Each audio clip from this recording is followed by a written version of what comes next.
Monsieur le Président, Monsieur les ministres, chers collègues, mes distingués peuples sénégalais,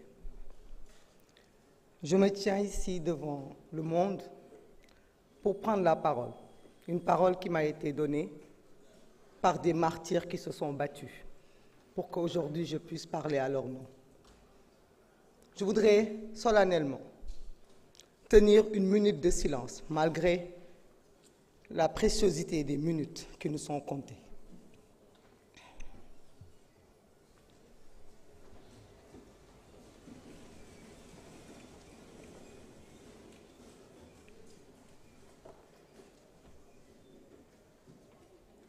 Je vous remercie. Je vous remercie et je suis fière d'être aujourd'hui avec vous dans cette salle. Et je suis fière de vous tous autant que vous êtes. Beaucoup ont épilogué, on nous a parlé de manifestations qui ont amené des morts. Je voudrais rappeler que dans le monde entier, pour défendre la démocratie, des gens manifestent. Je voudrais rappeler qu'ici au Sénégal, de 2012, en 88, en 93, toujours des gens se sont levés, se sont battus pour la démocratie sénégalaise. Certains ont même parlé du nom du Premier ministre ou du chef de l'État. Certains même ont parlé du PASTEF en disant que nous avons appelé à manifester. Oui, nous avons appelé à manifester, comme la Constitution nous le permet. L'article 8 de la Constitution nous autorise à manifester. Ce n'est pas parce que nous manifestons que nous méritons la mort. Ce n'est pas parce que nous manifestons que nous devons être abattus. À Paris, dans la capitale française, des gens ont manifesté, ont pillé, ont saccagé. Est-ce que c'est pour autant qu'ils ont été tués? Non. Aucune explication ne peut justifier la mort d'hommes, de jeunes, de nos enfants, de nos fils, de nos frères.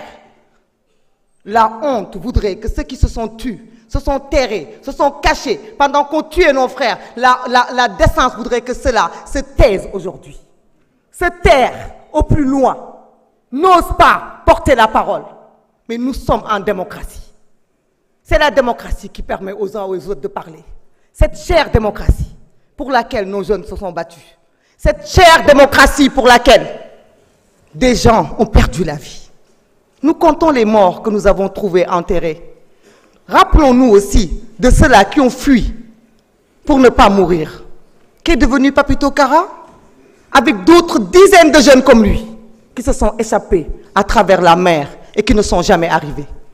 Parlons aussi de l'imam Ndao, des gens qui ont été persécutés à cause de ce combat démocratique et qui sont morts aussi pour défendre le Sénégal. Nous ne pouvons pas avoir de complexe. Les paroles sont tellement mielleuses quand on parle aujourd'hui. Nos mots sont forts. Beaucoup d'entre nous pouvaient s'abstenir de parler. Mais vous savez pourquoi nous parlons? Pour rentrer dans l'histoire et pour ne pas oublier. Parce que l'ADN d'un peuple, c'est la mémoire.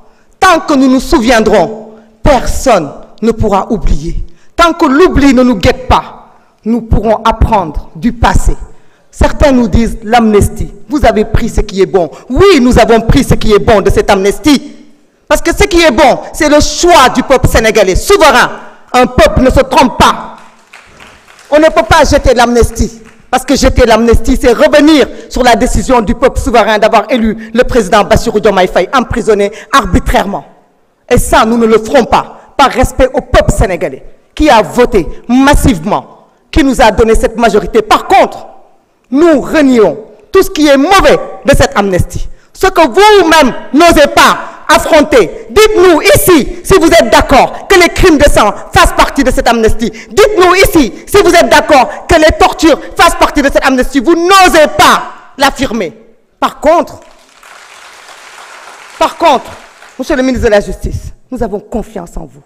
Nous savons que vous rendrez justice parce que vous êtes un épris de justice. Nul ne peut nous donner de complexe. La justice sera rendue. Mais ceux qui veulent mettre dos à dos des manifestations, des pillages, des casses de voitures, des casses de magasins avec le respect de la vie humaine, je dis honte à vous.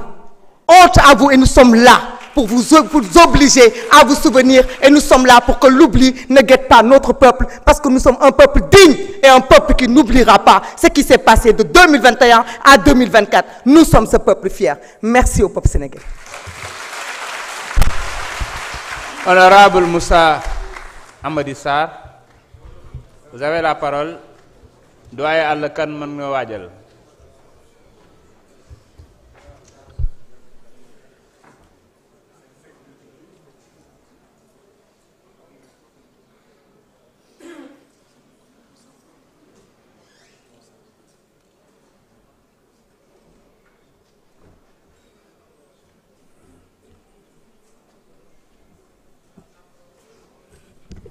Merci, Monsieur le Président.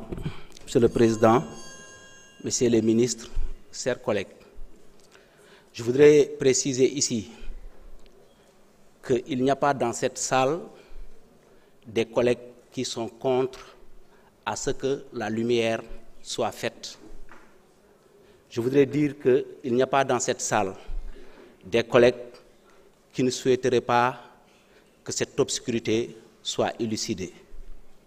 Le problème, ce n'est pas de mettre dans un camp des gens qui sont contre et d'autres qui sont pour, mais c'est la manière et la forme qui fait qu'aujourd'hui, nous sommes en train de débattre et de d'épiloguer sur cette question. Cette proposition de loi qui nous a été faite appelle de notre part beaucoup d'observations. C'est une proposition interprétant la loi d'amnistie. En quoi elle est interprétative? Pour moi, d'abord, il s'agit d'une abrogation partielle. Parce que tout simplement, la proposition de loi qui nous a été faite abroge les articles 2, 4 et 5. Alors qu'une loi interprétative, vous l'avez rappelé tout à l'heure dans le rapport de la Commission des lois, n'a pas pour vocation de supprimer des articles. Elle n'est pas une loi interprétative en ce sens que vous avez rajouté dans les articles que vous avez retenus, alors que ça, c'est une modification substantielle de la loi. Vous l'avez rajouté à l'article 3 de la loi d'amnistie d'alors. Il était bien indiqué que l'amnistie ne préjudicie pas aux droits des tiers. Il a été rajouté que l'amnistie ne préjudicie pas aux droits des tiers ni aux droits des victimes à une réparation intégrale. Cela veut dire quoi? Cela veut dire qu'il y a une forfaiture qui a été faite sur le plan financier, des indemnisations ont été faites pour des victimes qu'aucune loi n'a prévues, et vous avez donné de l'argent en estimant vous-même le préjudice subi, et vous voulez qu'on justifie cela à travers cette nouvelle loi que vous avez proposée. Je pense que la loi d'amnistie d'alors, elle est claire. En son article 4,